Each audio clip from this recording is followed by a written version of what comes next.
Welcome to the Secure Start podcast, brought to you by the Secure Start Aura apps, supporting trauma-informed care and practice at home and in school. Child welfare system is fearful of the cost of fetal alcohol. And I think that is because they're listening to the wrong narratives. The fetus isn't developed strong enough to deal with alcohol. And this is where the harm comes in. These kids are seen as just bad kids, troublesome kids, and then of course we use the labels of trauma in early childhood or ADHD, whatever. We will do everything to avoid acknowledging that this could be a brain impairment that was sustained in utero. NDPAE, on the other hand, is a completely invisible impairment. It's where the alcohol has disrupted the brain wiring of the fetus in utero. I think the problem for our child welfare system is the system is picking up probably 99.9% of the invisible NDPAE.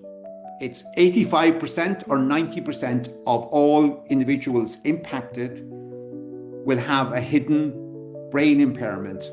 And those kids are the ones that are really falling through the gaps at the moment. The neurobehavioral neurocognitive presentations really don't start developing until 8, 9, 10, 11. In the 5-step screening, I do the genetic screen first. I do a behavioral screen second.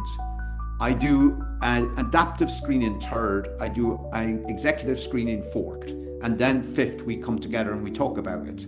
The vast majority of our allied health and social work system are not getting the professional education. They don't quite know what they're dealing with. And so it's easier to shut it down. It's easier to dismiss it than to actually deal with it. This is what often happens to these kids. They get pushed around the system, they get diagnosed, they get medicated. These kids unfortunately do, because of the invisibility again, they get misdiagnosed. Welcome to the Secure Start podcast. I'm Colby Pearce, and joining me for this episode is a powerful expert voice in the field of fetal alcohol spectrum disorders. Before I introduce my guest, I'd just like to acknowledge the traditional custodians of the lands I'm coming to you from, the Kaurna people of the Adelaide Plains, and acknowledge the continuing connection the living Kaurna people feel to land, waters, culture and community. I'd also like to pay my respects to their elders, past, present and emerging. My guest this episode is William Curran, also known as Liam Curran. William is a licensed clinical social worker originally from Ireland, currently based in Providence in the USA. Registered with the Rhode Island Department of Health, William brings extensive experience across multiple areas of child and family social work. Over the past 15 years, he has developed a strong focus on supporting caregivers and professionals working with individuals affected by fetal alcohol spectrum disorders. His work centres on the identification, assessment, and practical response to suspected cases of prenatal alcohol exposure, with a particular emphasis on translating complex knowledge into real-world social work practice. William is a published author and an established educator, having delivered international training and professional development on FASD to social workers, caregivers, and multidisciplinary teams. His approach is grounded in the social model of disability, highlighting the lived experiences of individuals and families navigating often unrecognised neurodevelopmental challenges. In addition to his clinical work conducting neurodevelopmental assessments for children and youth with or suspected FASD, William serves as an adjunct professor in the School of Social Work at Simmons University, where he teaches both Bachelor of Social Work and Master of Social Work students and advocates for bridging the gap between theory and practice. When not working, William enjoys time in his local community, often found with a coffee in hand at Coffee Exchange, one of his favourite spots. So, welcome to the podcast, William. Before we go any further, I'm going to try to remember to address you as Liam for the remainder for the remainder of our conversation. You're a Yeah. man of more than one name, and that's useful for our listeners to know. But I have you perhaps explain why that is the case, and also why that is useful for our listeners. Yeah, thank you. Thank you, Colby, and thank you for having me on the podcast. Yes, the Liam William thing is a little challenging. Liam is the Gaelic of William, and I was Liam all the time and growing up, but I was baptized William and my passport was William. And then I moved to America, and because of the American immigration stuff, you have to be kind of dot your I's and cross your T's. So I have to be William. And indeed, I have publications under William and I have publications under Liam. And some people are confused by that. But Liam is very much for caregivers, William is for professionals. Aye, aye. Well, I thought Mhm. it was very important to get that out of the way because, as you say, we've probably got a mixed audience anyway of caregivers and professionals. Well, in Yeah, fact, I know that we do, but also that you've written under both names, so it's important yeah, to kind of connect those up. Yeah. sure. So, from my knowledge of you, one of your great areas of work and focus of your work has been fetal alcohol spectrum disorders, including in a child protection context. And I'm just wondering about how you became interested in it, and indeed, what is fetal alcohol? What are, I should say, fetal alcohol spectrum disorders? Yeah, I guess firstly, maybe how I got involved. It was accidental. Many years ago, I was a principal social worker in practice, and I had a very complex case of drug and alcohol, a pre-birth risk assessment case of pre-birth of drug and alcohol.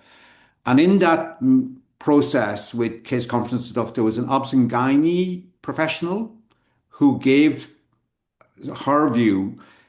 And I remember being very struck by it because she talked Mm, about the internal world of the child, the internal world.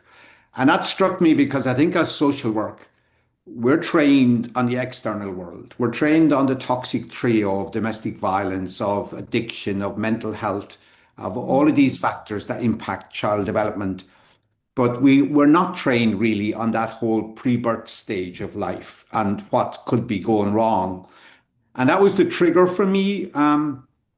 It wasn't long after that I went back to Ireland and I went into Trinity College and I did a master's in Trinity. And the question I asked in that master's was if drug and alcohol use in pregnancy was a child welfare concern. Um, mm, that ended up getting taken up by the Society of Knowledge in Ireland. And this is where my life changed. I was just doing a master's and thinking life is good and mm. got my master's. But then the Society for Knowledge in Ireland picked up on this and it was part published in a book in Ireland, part of my thesis. Um, but then my name kind of got associated with the issue. So I Mm, kept going and I did a number of other things and I published in community care in the UK and blah, blah, blah. Then 2014, I co-authored a book with a foster parent in the UK. And again, that book is called Understanding Fetal Alcohol Spectrum Disorders, a guide for parents, carers, and professionals. And that was launched in Dublin by a member of the Irish Senate in 2013, I think it was now, it was mm. launched. It has done amazingly well around the world. I'm kind of really, because I wrote it very much with an Irish kind of vision on it, but it's done Mm. well. Um, and I suppose then after that, I was kind of at a loss. What do I do next? And so my partner decided to come to Canada to do medical residency, and I decided to come and I applied to the university for a PhD. And I wasn't hopeful, but lo and behold, they accepted me. And Mm.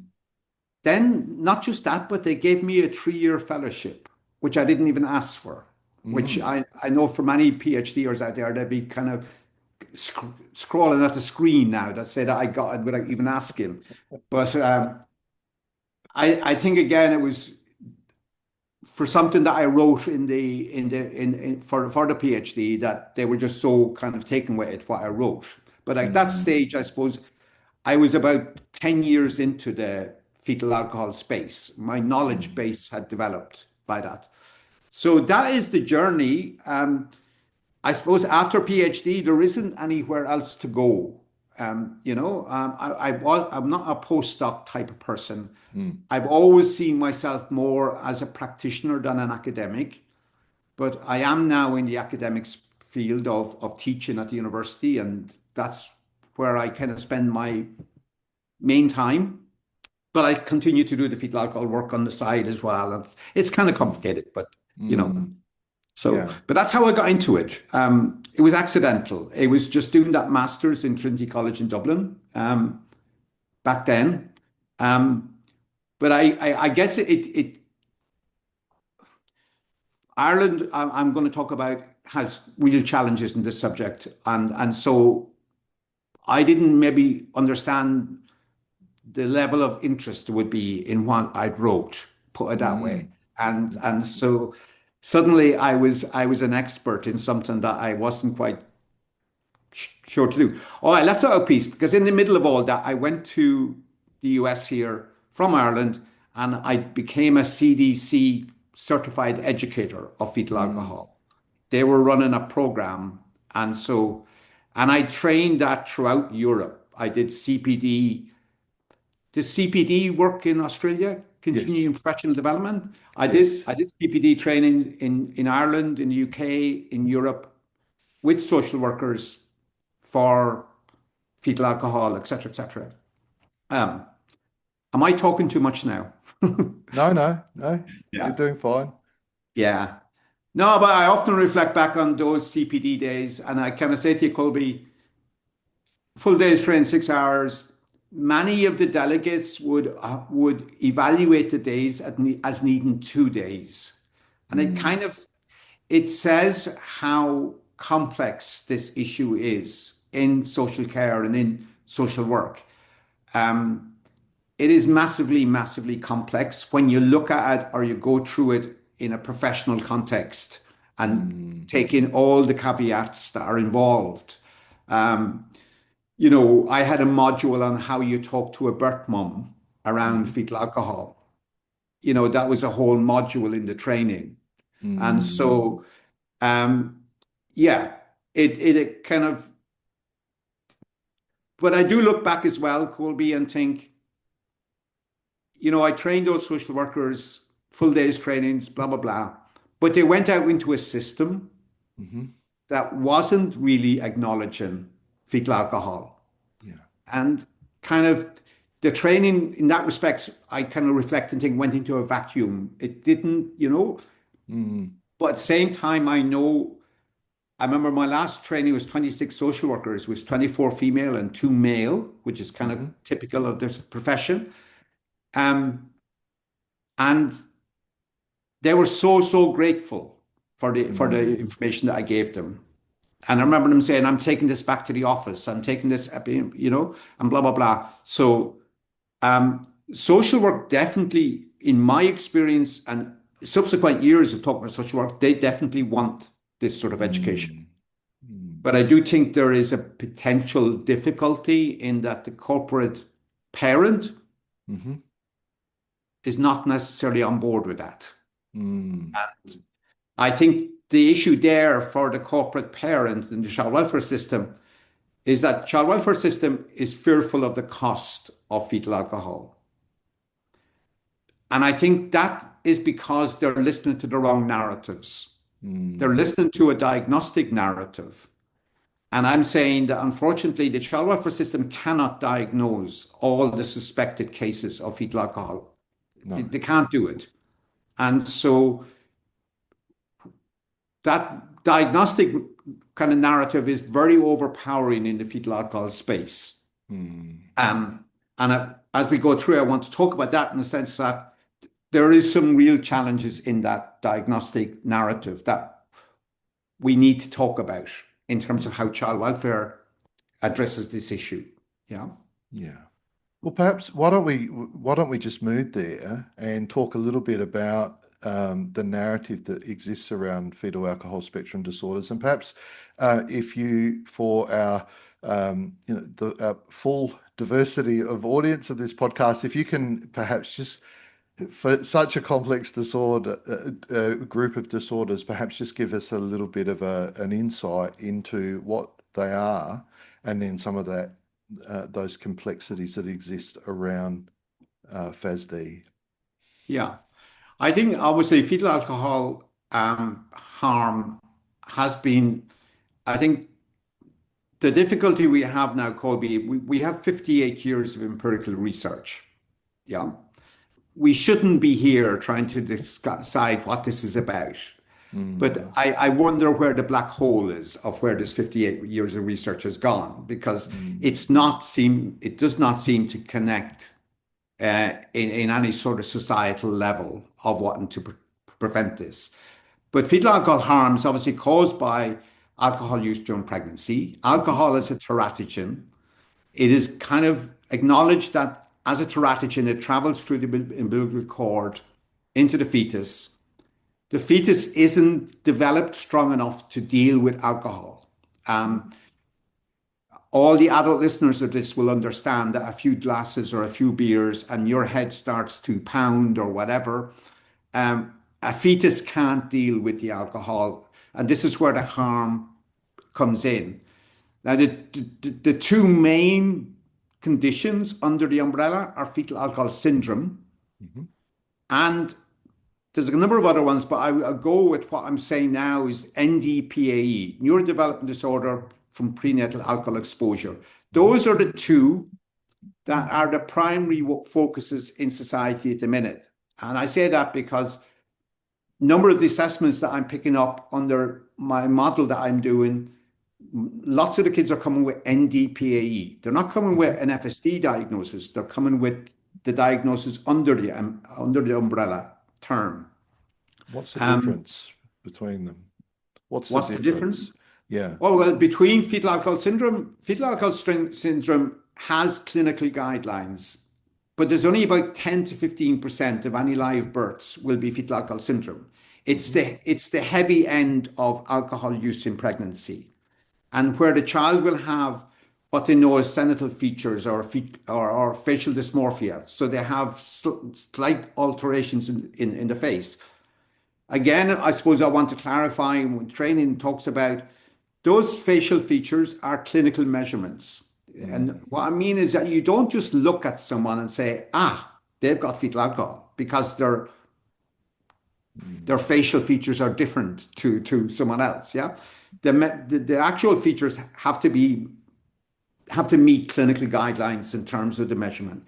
That's the International Classification of Diseases in 9 and 10. Those guidelines are in there. NDPAE, on the other hand, is a completely invisible impairment. It's where the alcohol has disrupted the brain wiring of the fetus in utero. And what I'll say in terms of the presentation of these under the FSD umbrella is that it's from mild to severe. So you get some mild impairment where the individual can really do quite well in society, but they have little supports, etc. I think the problem for our child welfare system is the system is picking up probably 99.9% of the invisible NDPAE type injury in this population. Yeah, in terms of picking up, you mean that they're coming in to child welfare system? Yeah. Yes. And why did it come into the child welfare system? Because NDPAE or the FSD umbrella term, the neurobehavioral presentation is quite noticeable. These kids have a lot of problems with impulsivity. They have a lot of problems with you know diet. They have a lot of problems with sleep. They have a lot of problems with sensory processing. So they tend to not do well in the classroom, and they often get expelled and thrown out of the classroom, etc., etc. They tend, I mean, the research is there, and this is the problem with me as an educator now. I'm just talking about what research is out there, and the research clearly shows that there's a high level of placement disruption in foster care because these kids go in, but their neurobehavioral, neurocognitive presentation doesn't fit. And so the behaviors, et cetera, is that the placement ultimately breaks down and these children move within the system. But again, I'm saying it's the 90, well, I said 10 to 15. So it's 85% or 90% of all individuals impacted will have a hidden brain impairment concept. And those kids are the ones that are really falling through the gaps at the moment. I say that because fetal alcohol syndrome, because it's visible and because there's a clinical diagnosis, those kids can do okay. In fact, when I was being trained at CDC, I had an adoptive parent in the program, and she had one fetal alcohol syndrome, one fetal alcohol hidden. Yeah. And she said that. She said the kid with it, he gets, and society recognizes, etc., etc. So they do okay. It's this 85, 90% of hidden that enters our systems that we just don't see, we don't understand. And I suppose this comes back to the William piece, because my doctoral study is a painful, painful read, because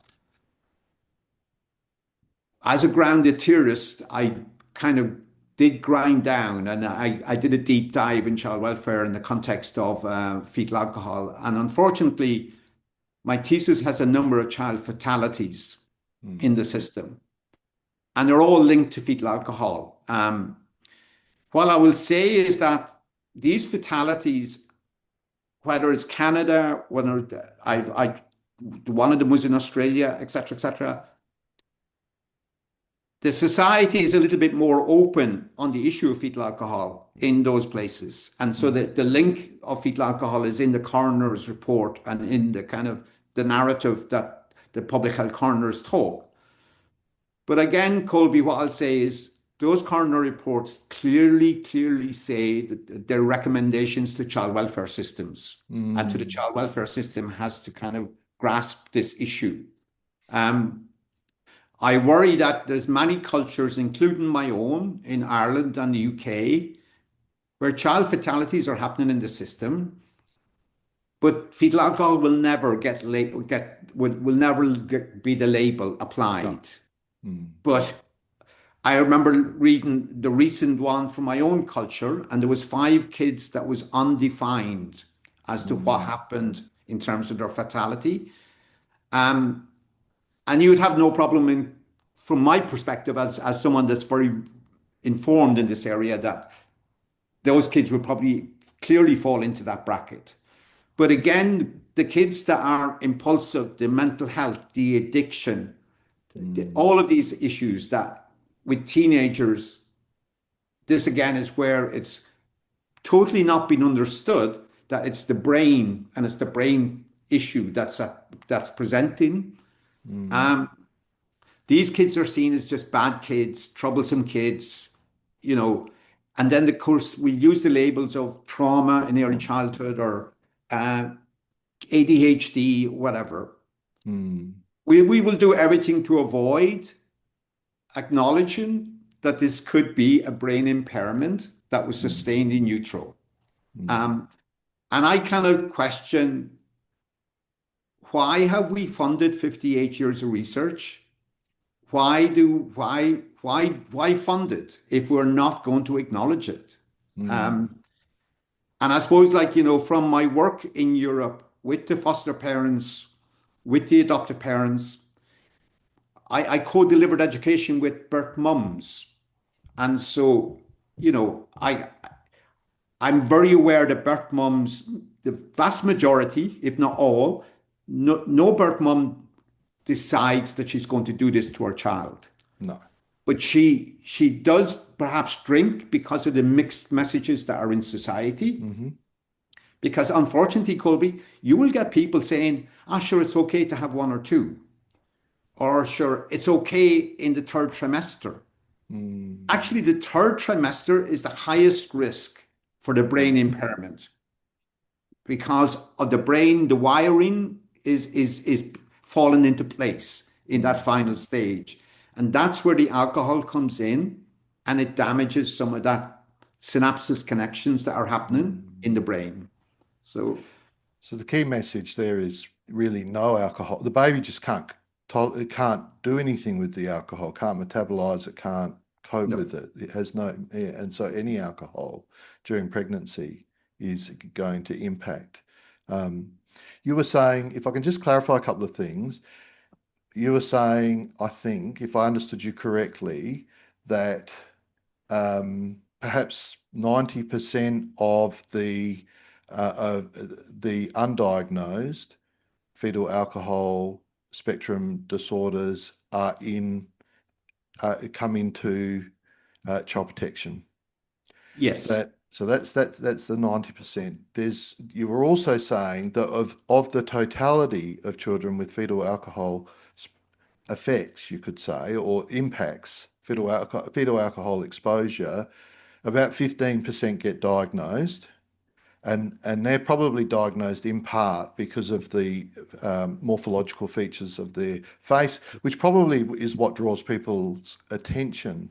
But one of the big stumbling blocks to go progressing any further than that is establishing whether there has been, it's, at least in my context here in Australia, establishing whether there has been prenatal alcohol exposure. So if they can't if the doctors can't establish prenatal alcohol exposure, then the assessment process stops there. It doesn't go any further. Um, yeah, there's a number of issues there in this. Firstly, you're right in a sense that we don't routinely collect that data Mm, in postnatal or prenatal stages.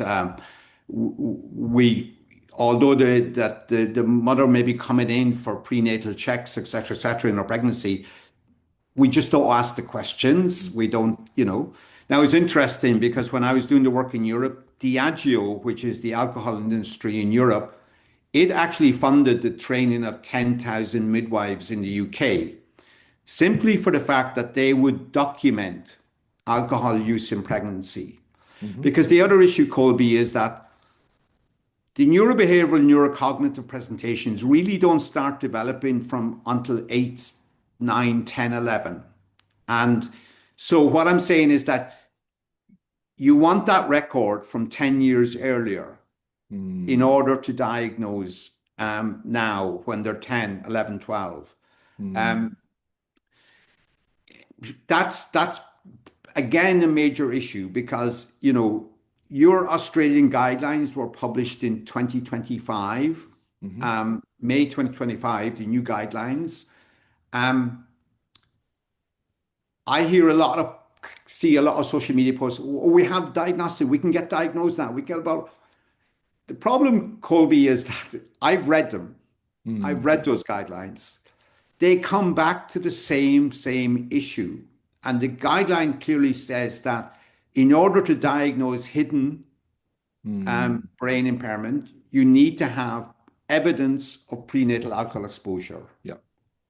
And so, or three senatal features, which Mm, is coming back to the fetal alcohol syndrome and to the ICD 9 and 10, because mm. the hidden does not have the senatal No. features. So, but it says you have to have the prenatal alcohol exposure evidence. And Mm, that is a major issue in the system because to quote a senior child welfare officer, he said that they were having rogue diagnoses. Mm. In other words, children are getting diagnosed without that confirmation. Mm-hmm. And that is not helpful either, No. because the potential is for that their diagnosis is wrong. Um, Mm. you cannot assume, even if you take the mum from the bar stool in the bar to the maternity hospital, you cannot assume Mm. that it's fetal alcohol. You just can't do that. There is a mechanism and there's a clear way to determine if this is fetal alcohol or not. And that maybe kind of brings me into why I Yeah. published the five-step model. I Yeah. don't know if you want to ask me about that. Well, I was going to say, because I've seen it in my own clinical practice, I've seen that there are children who I would say they may not have all three sentinel features, but they definitely have one or two, and you would think the only thing that is stopping that it progressing into a further assessment and potentially a diagnosis, and then with the diagnosis, significant resources are mobilised to support the young person and the people who are looking after them. The only thing that stops that process dead in its tracks is the lack of evidence of prenatal alcohol exposure. And I guess I'm thinking about in child protection, I'm thinking about, well, what proportion of mums whose children come into the system even go to have antenatal care?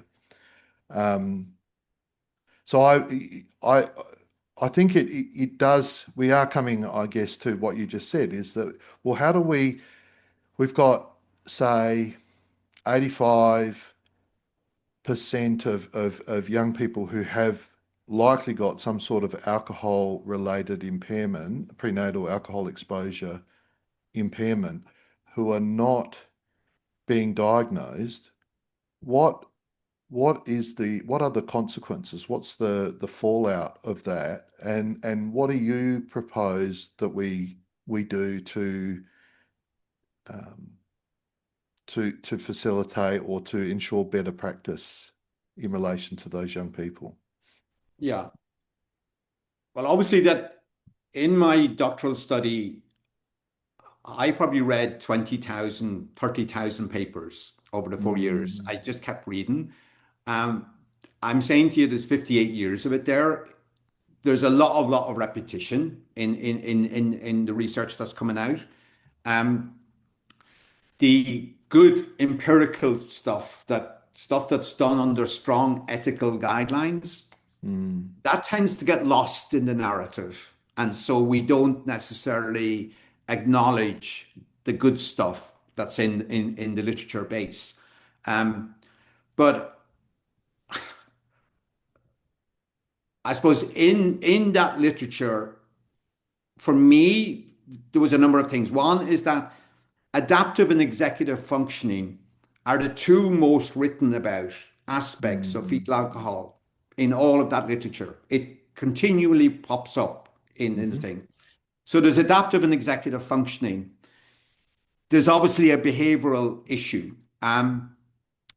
But then, interestingly, at the time I was doing the work in the UK with the foster and adoptive parents, the only national diagnostic clinic in the UK was run by a guy called Dr. Raj Mukherjee. And Raj would not see a child before the age of 8 because he would argue that the developmental stage, that you can't really measure that mm, piece earlier, that you have to wait until the child gets into some sort of self-directive type functioning to measure. And the second thing that he had as a criteria is that you needed to get a genetic screen. mm, Now, you might be thinking, what's genetics got to do with fetal alcohol? Well, it has nothing to do with fetal alcohol, but we have in the region of 60 neurodevelopment conditions that would, mm, many of them would actually look like fetal alcohol presentation. mhm, Um, we have, like, just recently, at the last 2 or 3 years, we have a new one added to that, and it was Menkes syndrome. Menkes syndrome or Menkes disease is a copper deficiency in pregnancy. mhm, The child will actually develop very similar to fetal alcohol. they will have neurological impact, they will have behavior, they will have whatever. They have very, very finely thinned hair in Manx syndrome. That is one of the more obvious features. But a lot of it is, again, an internal brain impairment piece. Now, Manx syndrome was just added as a panel to the genetic codes, I think, about 3-4 years ago. I've seen it already in one of my assessments here that I've done. The reason that the genetic component of the 5-step screening program that I brought forward is to rule out all of these other conditions because of the risk of misdiagnosing. We have the research that these kids are being misdiagnosed, full stop. Chasnoff and colleagues in Chicago here did it. So it is about ruling out all of these others. So it's about trying to slim down the pathway of understanding what is this neurobehavioral thing we're seeing. Because if you can remove 60 potentials, then you're left with, now ADHD still doesn't have a genetic panel. So you're still left with that quandary between the two. But again, there's ways of, again, under professional guidance, there's a ways of teasing out whether this is fetal alcohol or not. Now, in the 5-step screening, I do the genetic screen first. I do a behavioral screen second. I do an adaptive screening third. I do an executive screening fourth. And then fifth, we come together and we talk about it. That's the kind of the panel. Now, I'm going to be honest on this podcast, there's some pushback on it because I've put diagnosis at step 6. And some people are saying you can't do that in the fetal alcohol world. My simple argument here is, are you kind of diagnose first, ask questions later? Or are you ask questions first, diagnose later? We are, I don't know where Australia, but here in the US now, we are diagnosing children way too quickly across the board with everything. We're not asking the questions. We're not asking, we're not seeking any of the answers. Quite a lot of the pressure on the system to diagnose is coming from parents that are stressed out, working, etc., etc. They want quick fixes for their children. And so the diagnosis is primarily first in everything of children's health. And I've come along and said, no, let's do this first and let's then go to diagnosis. You create an evidence-based pathway, and the clinician should be really, really happy that you would come in with the evidence of the assessments, because it would make the clinician's job much, much easier to be able to see those outcomes. Are you suggesting, Liam, that we can diagnose a fetal alcohol disorder, spectrum disorder, without that, without the knowing of fetal, of prenatal alcohol exposure? Is that what you're saying? That if we follow this 5-step process, then that will mean that we can make diagnoses in circumstances where there is no evidence of the prenatal exposure. Yeah, I think what I'm coming to is that, say, under the Vineland, which is step 3, Vineland will capture the 9 domains that are the brain domains that are very, very common in the fetal alcohol space, but in any child development state, the 9 domains, the social, the kind of the play, the whatever. The Vineland will capture that and will show you where the child is at. And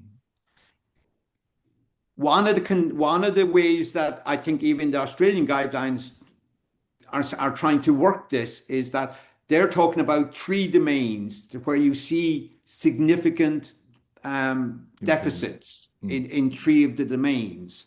So again, what I'm saying is that you can diagnose it, but you've got to piece together the jigsaw piece first. You've got to get the evidence that it all makes sense. You said there earlier, which kind of took me back, which was that you get a diagnosis and you open up all these services. You do I would hear. say, I would say, Colby, that doesn't happen. That does Mm, not happen. And I think many caregivers believe that they're going to get the diagnosis and then suddenly nirvana, that all the services are going to happen. I'm saying, and I happily say on this podcast, if the trained professionals are not there prior to the diagnosis, they're mm, not there after the diagnosis either. mm, And services, interestingly, I had a carer that got two different. She went to a service, they said they don't deal with, you need a diagnosis to get a service. She went away 2 years later, she got the diagnosis, she went back to the service, she said, the criteria, we don't deal with fetal alcohol. Yeah. mm. So this is what happens to caregivers quite a lot. And it's all got to do with the fact that, unfortunately, the vast majority of our allied health and social work system are not getting the professional education. They're not, Mm, they don't quite know what they're dealing with. And so it's easier to shut it down. It's easier to mm. dismiss it than to actually deal with it. And it These leaves young, caregivers in a difficult place. what are they being diagnosed with something else, and potentially treatment is focusing on something else? I know you mentioned ADHD a little while ago. Yeah. The most common misdiagnosis is ADHD. Hmm. Yeah. And yes, you're right, it's misdiagnosed. I mean, again, I have a training session and it was a social worker contacted me here in the US. And what I do now, if a social worker contacts me, I say, can you send me through a bullet point of the child and any medications or diagnoses? Hmm. He sent me through, the kid had 8 diagnoses and was on 10 medications. And he was looking Hmm. for an assessment of fetal alcohol. And I went back to him and said, why now? And he said, oh, the Hmm. medical profession suggested that might be a good idea to get a fetal alcohol assessment. This is what often happens to these kids. They get Hmm. pushed around the system, they get diagnosed, they get medicated, and then somebody does the bright spark and think, maybe this is fetal alcohol. And Hmm. then they look for an assessment. Um, I'm going to be honest with you and the listener is that I was worried about that kid. He'd already had two suicidal attempts. Hmm. He was in a bad place. Yeah. But I would actually argue that the mismedication and the Hmm. misdiagnosing was a strong part of that bad place, Hmm. you know? Hmm. And so these kids unfortunately do, because of the invisibility again, they get misdiagnosed. I would Hmm. encourage anyone to read the Chasnoff study of 2015. It clearly showed, and his study was again in foster and adoptive populations, and it Hmm. showed the level of misdiagnosis and misdiagnoses that was in that population. You've you've indicated that there would be a level of professional naivety, let's put it that way, about fetal alcohol spectrum disorders. Um, do you think that there are other? You also mentioned a little bit earlier this raised the specter of costs. Do you think there's anything else that gets in the way of us properly considering fetal alcohol spectrum disorders, particularly in a child protection space? And I guess there's a couple of things that I'm thinking of particularly, which is um, concerns about the message that of how that alcohol exposure happened, and I'm referring to mothers. And also, I think with some of the young people I've known, um, I've been concerned about, how they, the message that they receive, not only in relation to their mothers, but the messages that they receive in relation to how they look, particularly if they've got the sentinel features. But apart from the professional naivety, Oh yeah, what is getting in the way? it depends. I suppose like I write and I kind of talk about cultural sensitivity to addressing this issue. Now, I'm on a podcast with you, you're in Australia, I'm in America, I'm from Ireland. I'm going to say all those cultures are very, very different in how, A, they view alcohol, how they view maternal child health, where that sits on the parameters of public health. So culture is a major, major challenge in it. And I think for my own culture, we are globally known for our alcohol culture. And we have, unfortunately, one of the highest alcohol rates in pregnancy at 82%. Yeah. Now, that's not me saying it. That is the epidemiologists who showed that level in Ireland. Yeah. Now, another study married with UK, and so they came up with 75% in the UK and Ireland of alcohol use in pregnancy. The latest one I've seen for Australia is quite good. You're at 28%, according to a study I've seen. That's good. However, Canada, when I was doing my PhD, was at 10.4 as a national alcohol rate in pregnancy, and the US was at 12.6. Now, the US has gone up a little to 13.4 as a result of the pandemic. I think probably Canada's gone up a little bit. All cultures have gone up a bit because the pandemic was clearly seen as a potential. And again, a guy called Shear wrote in 2020, and he warned of the collateral damage of the pandemic. And we are going to start seeing that collateral damage now because we're 6 years out from that. 6, 7, 8, we're going to see an increase of children entering our child welfare system with this condition from that period. So I'm not sure that answers your question in the sense of culture, but I do think there is cultures that have grabbed this and gone with it. I will give you Alberta in Canada. It's a population of 5.5 million. Colby, you'd be shocked to know they have 24 multidisciplinary assessment centers for fetal alcohol. Goodness. Yes. Why? You might ask. In 1991, social workers and foster carers came together and they wrote to their elected MLA professional in government in Alberta and said, they both wrote their needs. So the foster carer had a need, the social worker had a need, and they wrote it into the system and said, that's why Alberta has what it has today. And that's one thing I say now. I was in Queen's University in Belfast lecturing last week, and I say, please, if you read the paper, think about advocating up the line. Think about pushing this up the line, because I do feel that if you just read Capture Invisibility, the paper with the model in it, it's just another paper of the 58 years of research. But if you do believe that the model has ability to address that vacuum that is in the middle between kids with identification and kids that haven't because of their invisibility, I believe the model is really settled for those kids and it helps those kids. And I've seen that in the assessments I've done here in the US. And I think it's another issue that's happening in our services, Colby, and I don't know about Australia, whatever, where the clinicians are diagnosing under the FASD umbrella, NDPAE, very common, and they're just putting it on paperwork and it's going back with the child into a system where the system doesn't understand what NDPAE is. Yeah. Now, what I'm saying to the listener here, NDPAE is in the DSM-5. It's 315.8.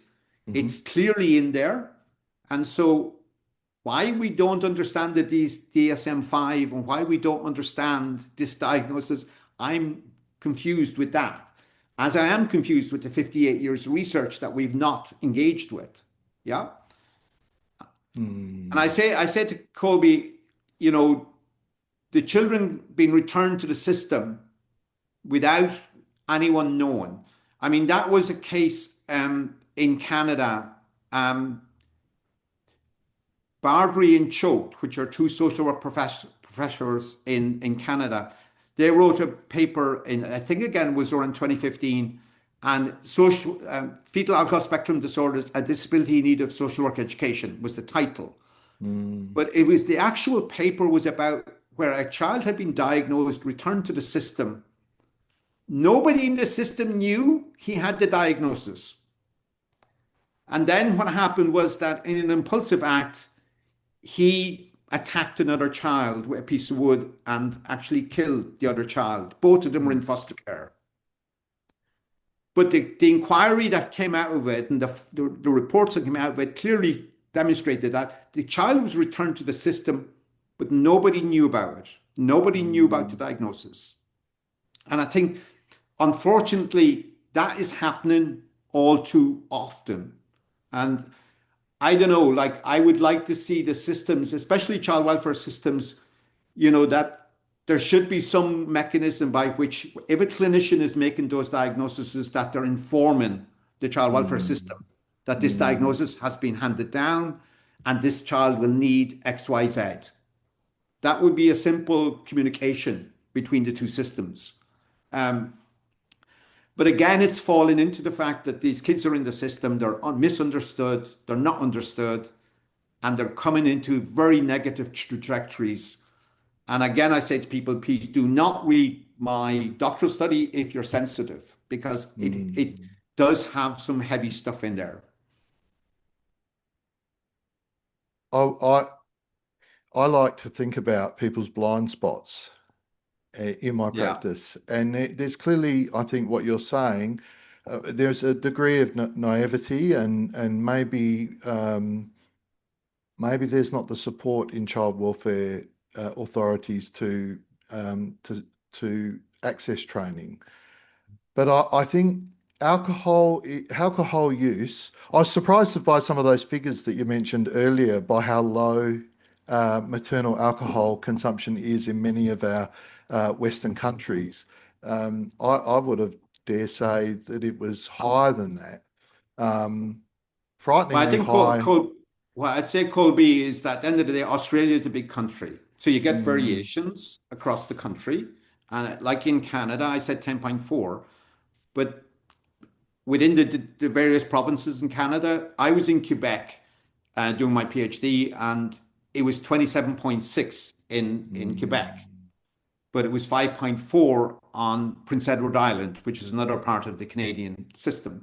So yeah. same with Australia, you'll get wide variations within Mm. that figure. Yeah, but alcohol is very much, or alcohol use is very much part of the social fabric, I would say, and if I do wonder if part of the problem is that the idea that any alcohol consumption during pregnancy it can be doing harm to your unborn child is just so confronting that also creates this blind spot around even in professional circles around properly looking at the contribution of prenatal alcohol exposure in the presentations of the children we're seeing. Yeah. But I think obviously, you know, A, the levels of alcohol use in pregnancy over here in North America are way down, but there's so much public education. I mean, Mm, if you go in a bar in the US, you will probably see the sign behind the barman. You will, mm, there's lots of education around, and public health, both in the US and in Canada, have done really good jobs on that. hmm Um, I think it's a constant education piece in the system. Yeah. But I think at the same time, when I was doing my master's back way then, and that question, I was dealing with that question of drug and alcohol use. I remember one of my colleagues I was on the floor with public health, and she talked about that she wouldn't eat cheese when she was pregnant. Mm, So it's one of those ironies that we have these healthy pregnancy messages that seem to really do go into culture and go into them well, but we just will not speak against alcohol. Yes. And I kind of say, like, that I said to you there, I don't know, Diageo, which is the major alcohol supplier in Europe, it funded 10,000 midwives training in the UK back in the 90s. With the acknowledgement, no acknowledgement of their role, but they did that funding because the funding was about ensuring that the documentation of prenatal was on the records. But again, if Diageo can do that in one, now there's a lot of debate in the fetal alcohol space that you don't take money from the alcohol industry for the fetal alcohol, narrative. I'm saying I would quite happy take the money from Diageo if I can help to prevent and et cetera, et cetera. And I think it's a win-win for the alcohol industry because what they would lose in revenue from a pregnant woman not drinking during her pregnancy, they're going to win heavily by their public health approach to fetal alcohol, Yeah. And I think certainly in the European cultures, there needs to be some creative ways of addressing the issue because we have very high rates. Now, in my thesis, I talk about second level education, that we have SPHE programs in school. And I would like to see, even if it's only a leaflet, go into that pack of health promotion pieces in the school, because I think adolescent brains are much easier to kind of get a message into than once the individual gets older, it's harder to get the message in, So if we started with children and young people in the education system, just to get in a leaflet, just to get in, it's not doing a full education on it. It's just subtly getting the messages into culture, because you have to nudge the culture when you have high rates of alcohol use in that way. Yeah. You talked about the rates. I don't know if this is a fair or question to ask at this time, but you talked about the rates of drinking or alcohol use during pregnancy. What do you think is the true population prevalence of fetal alcohol spectrum disorders? Again, I suppose, there's a significant body of research done in the social world by social workers like me, and talking about that prevalence rate. So that there in Australia you have an excellent educator, Prue Walker, and she's done amazing work showing how these children are turning up in the child protection system. I think it was 1 in 5 or 2 or 5 of the system that was impacted. I think, again, prevalence studies have to be linked to the work of the epidemiologists in the culture. Because if I gave you different stats there for Canada, for Ireland, for England, so obviously different stats are going to have different prevalence rates. The Canadian prevalence rate is 16.9%.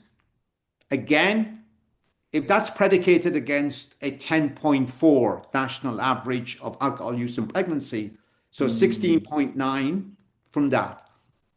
The UK has done a couple of studies. They are around 30% of the child welfare system.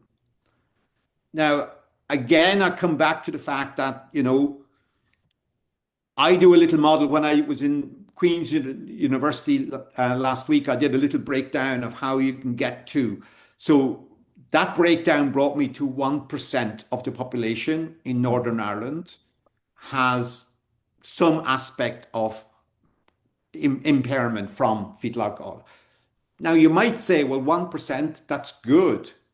But it's 1% of, I can't remember now what the population was, the statistic that I did in Northern Ireland, but it's about 2 million people, whatever. So 1% is quite a big population. I think the problem is that these kids then are turning up in the child welfare system in a higher percentage of that because of their neurobehavioral and neurocognitive displays. They're coming into the system because parents can't cope, etc. I wonder And about the that's very parents common. themselves. And it's eight onwards. I think 8 to 16 is the most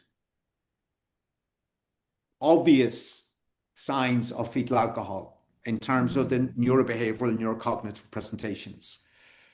You know, while you're talking about that and you bring up the parents again, or brought up the parents again, I was thinking about I wonder if anyone is wondering about the prevalence of fetal alcohol issues in the parents of the children that are coming into the system, because you talked about poor executive functioning, impulsivity, low adaptive functioning.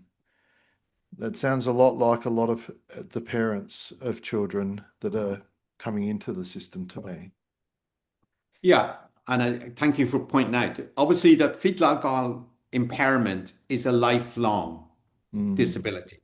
That brain impairment can't be fixed by medication or anything. The neurons in the brain have been burned off by the alcohol. So you're right in a sense that it's lifelong. I'm struggling as you were talking to remember the name, but I can't pull the name on my head at the moment. But a colleague of mine who's a social worker in Canada, again, she works specifically with mothers who have fetal alcohol spectrum disorders. But what she's shown in her research, and I'm so annoyed I can't think of her name, she's shown that mothers are able to parent their children effectively with not big resources, but with resources. They're able to parent the child. Yeah. And this is my worry again in the systems that we are removing these children too quickly because, oh, it's fetal alcohol. We need to get them out. We need to get them out. When actually a small investment in helping and supporting the parent can significantly turn that around. Or again, applying the 5-step model of assessment for the child or whatever, doing these little, what I call biopsychosocial type interventions in the family can keep the child in the home. Yeah, and I think there's a broader message around family support and family intervention to prevent placement. What do you, in terms of, I referred to it as naivety, but what sort of training do you think our professionals who work with children and young people in health and welfare sectors, what sort of training do you think do they need to be more across this issue? Yeah, well, I think I said to you earlier, like, I trained with the CDC. And so under that model, there's 6, 7 modules within that training. And the whole concept of the biology of risk, of understanding why fetal alcohol happens, et cetera, et cetera. I guess what I'm saying ultimately is that social workers, social care, allied health should try and advocate themselves for professional education. We have a lot of awareness education. I mean, I don't know in Australia, but here in the US, there's a lot of awareness education. It doesn't necessarily not, you have to be careful by who's behind the awareness education. Because I'm saying the University of Google graduates a lot of people. And so you can go to Google, you can download my paper, and you can become an expert. No, it doesn't work that way. This is a massively, massively complex area of practice. And so I would be encouraging the professionals to know that there is a training framework, a professional training framework is in the narrative. And that they need to be the ones to speak up for it. Because unfortunately, the system is not going to give it to them unless they advocate themselves that they need it. Yeah. Mm. And so definitely that an issue between a professional narrative and I suppose I would, Public. yeah, well, I was talking to a professional. Well, he was in more in public health, but he was looking at the Mm. system from again. It was Northern Ireland. Northern Ireland's been very engaged with me in this, and he said at the end of it, he said, "It's so nice to have a qualified narrative on this," and I Mm. think that's the difference. You can get an unqualified narrative. There's a lot of people, and I don't dismiss them. There's a lot of people on the platform with mild diagnoses that are saying this is FSD. This is what this is what we deal with. Blah blah blah. That mild diagnosis does not look like anything that the more severe diagnoses that are affecting child welfare system are Mm. encountering. And so again, it can give a kind of a confused narrative in society about this disability. And if the Mm. one thing that I'm saying is that this is mild to severe, moderate to severe is affecting child welfare system. Each one of these kids will have their own unique neurobehavioral, neurocognitive presentation. There's no one easy fix. There's no holy grail that will solve the problem.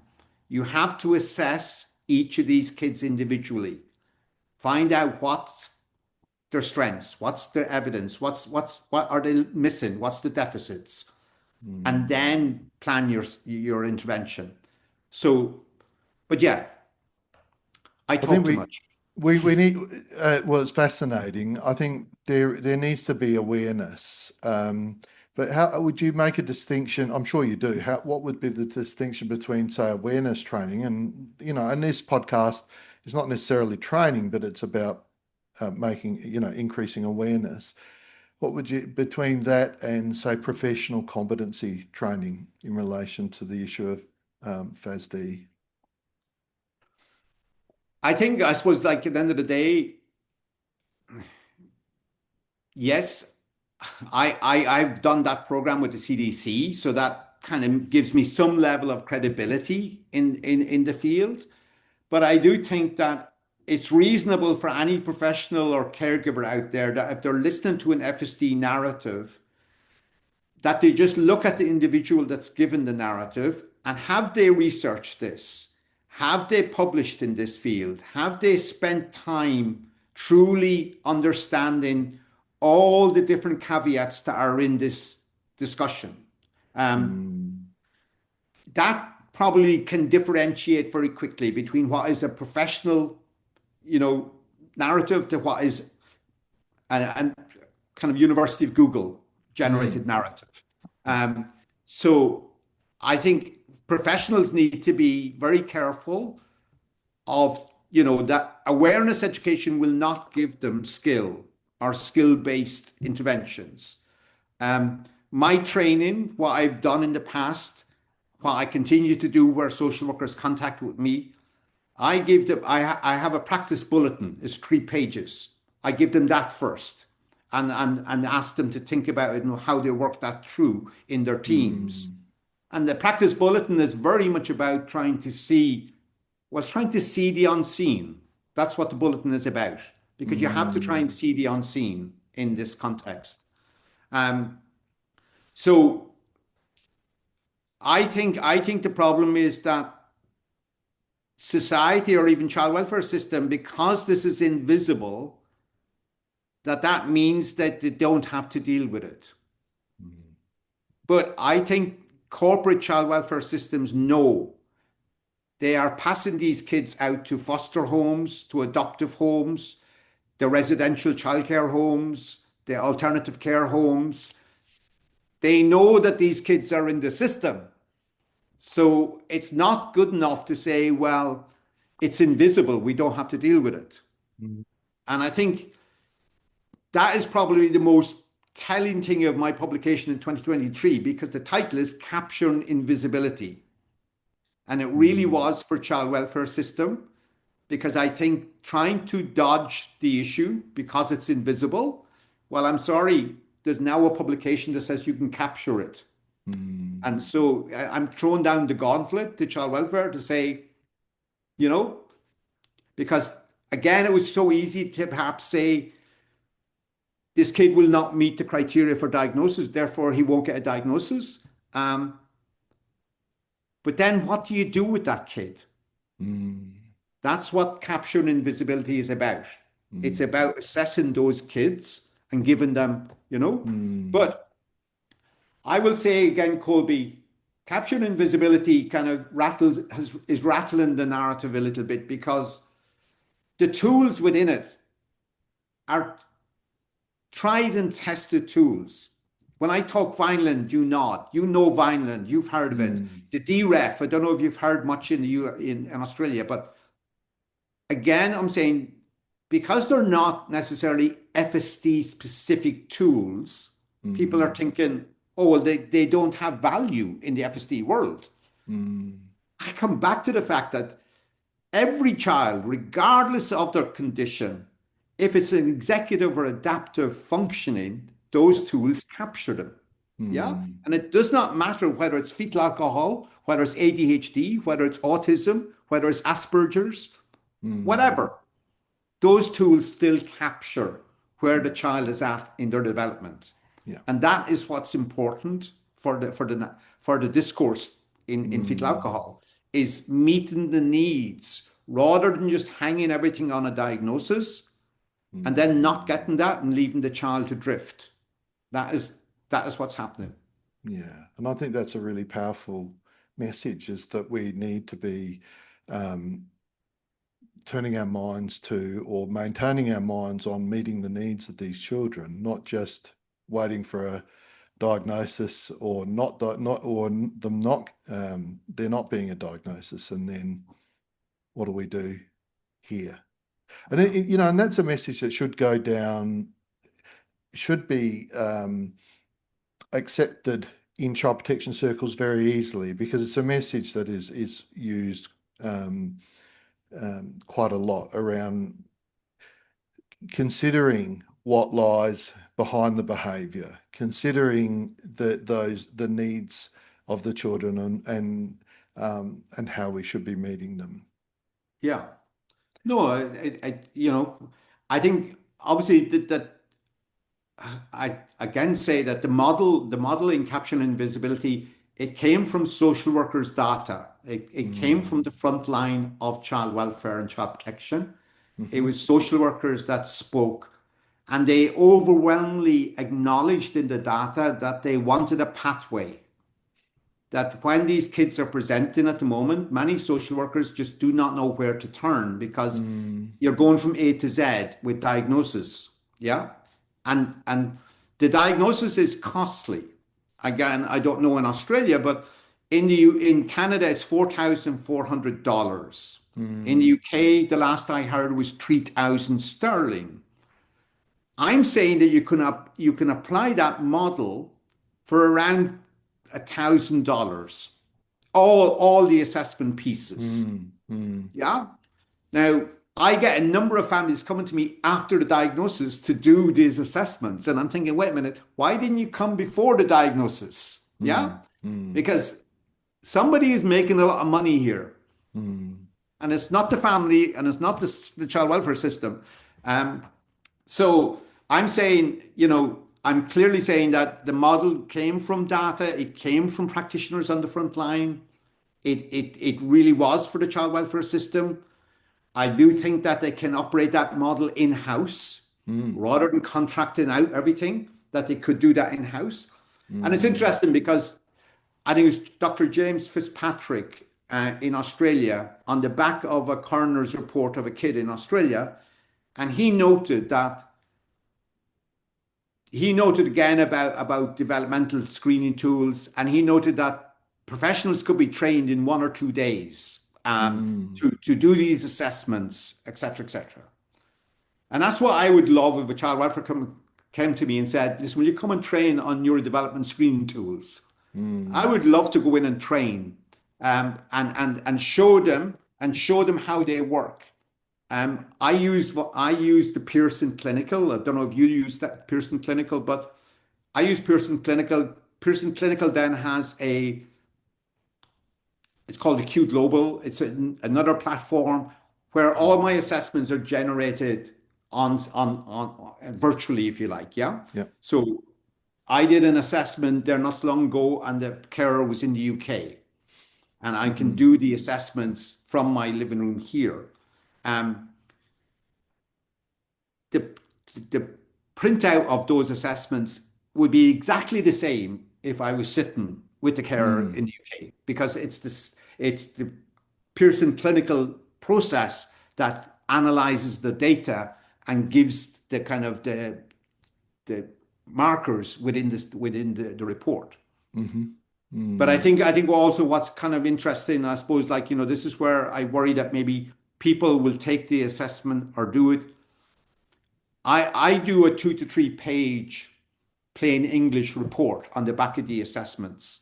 And I do that from an FASD informed narrative, so that I'm helping, whether it's the caregiver or a professional, to say, this is what the assessment is saying, this is what the deficits are, this is what the strengths are, this is what we need to do, concept, But anyway, I talk a lot.